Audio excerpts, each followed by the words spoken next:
Hussle. Hussle.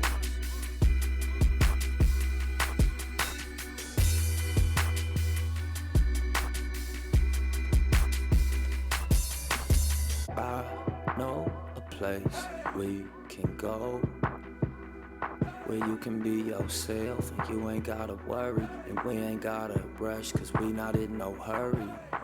You can't be afraid to let go. You gotta let go of yourself, but you ain't gotta worry cause this gon' take some time, but we not in no hurry.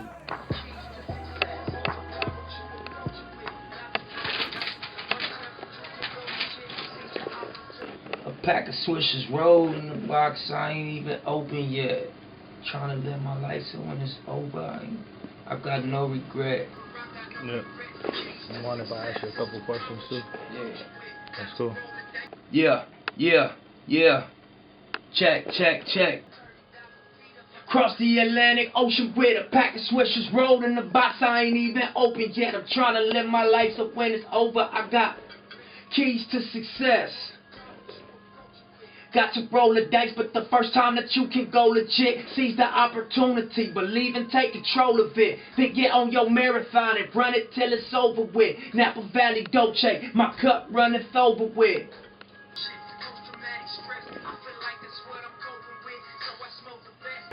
Nah, this is not my first time. In 2004, I went to Africa, and I went to Europe on the way home. And on the way there, we had to stop for a layover, but on the way home, I stopped in the country, and we was in Rome and shit, Italy, Frankfurt, Germany. But this is the first time on music. We visited East Africa, Eritrea, and that's the country my father was born in, and where all his family and my family through him is at. My aunties, my grandmother, you know what I'm saying, my cousins and everything. Actually, the event that I'm performing at is a festival called I Love Erie in 2010, and it's really a brand of like cultural awareness amongst the Eritrean children, especially young teenagers that's in Europe and in America, as like a way to, like a peer group for, you know what I'm saying, people to connect with each other that wasn't born back home but still trying to be, you know, in touch with their parents' culture and with their culture through their parents. So that's why I'm here. It's a festival and I'm performing at. They telling me it's Carnival weekend. I'm not really familiar with what that is. I think it's like some Mardi Gras type shit. I'm excited about that though. That sounds like it's gonna be some fun shit, like the King Day Parade or, you know, Puerto Rican Day Parade in New York or something. Put on some black shit.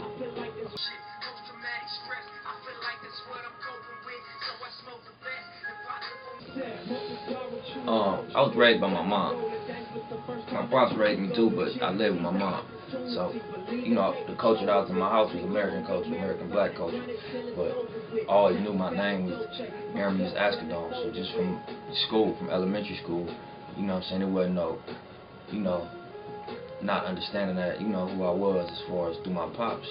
But, you know, I always identified with American culture until I went back out there. Like, I always consider myself African through heritage, but, you know what I'm saying, in my mind, I was an American. Like, you know, I'm from LA.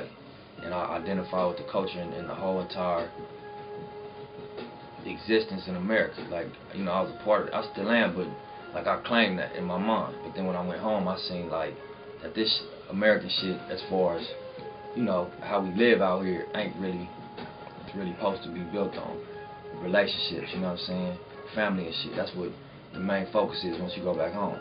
It's not really you ain't really caught up in your cell phone ringing, you about to hit a club. You might hit a club, though, I ain't gonna say that because it's a nightlife, but, you know, it's just not so preoccupied with material shit. Spending time with your folks, with your homie, or your auntie, about, you know what I'm saying, your mom, eating with her, smoking a blunt or something, or just, you know, really, it's about just bonding with your folks, because there's really nothing else to do but eat, you know, make a living, and then, you know what I'm saying, be with your family. Without no music, though, because I wanted people to ask one question. Who is Nipsey Hussle? That's it. You know what I'm saying, just in LA, because LA is important to the country. Regardless if you can't have the whole country, if you have LA, you have a place that's important to the rest of the world, the country, and the rest of the world. Yes, that's right. So if you have the streets of LA, you have LA. Because the streets is important to LA. And LA is important to the country. And if you have the streets of LA, if you have the 60s, you have the streets of LA. You know what I'm saying? Just so happened I was born and raised on 60th Street. But once I figured Crenshaw and Slauson was the most important corner in the world, in my eyes, it all made sense, you feel me? And that was the conscious move.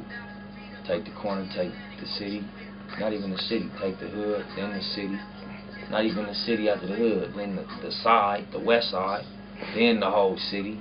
Then I'm like, okay, BET Awards once a year. When they fly in, they gonna be like, who's the nigga?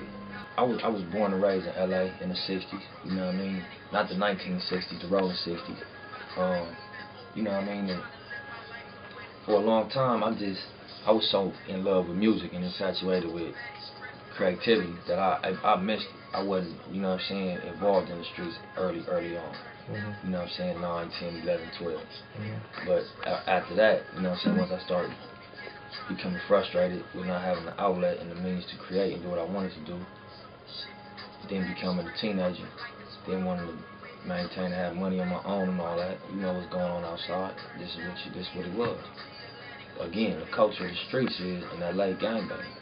If I was in Atlanta, a nigga wouldn't have been no Crip or no Blood. Nigga wouldn't have been a part of that. Nigga would have probably been a dope boy with 100 pounds in a spot or something. That's real. If a nigga was in New York, a nigga might, you know, have a work cracking, you know what I'm saying? And be running like that, because that's the culture of their streets.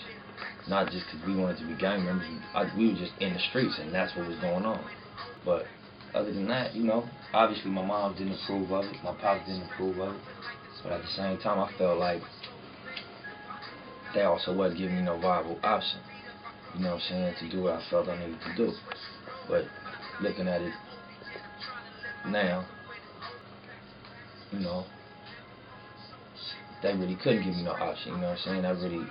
That's on you to become a man and find your way. Your parents can't give you that, you know what I'm saying. So I chose to go that route and bump my head, but really, ultimately, it was to do music. My goal was to get to music, and once I figured I could really do it, it was easy for me to, not necessarily easy, because old habits die hard, but it was rational for me to just go all into this music. And it was, you know what I'm saying, it wasn't nothing I had to fight myself on, nothing I had to think about. You know what I'm saying, once the opportunity presented itself, I was like, fuck it, I'm all in. I got my deal. That's how all the progress was made. People came to LA and asked, and you know what I'm saying, the feedback was unanimous.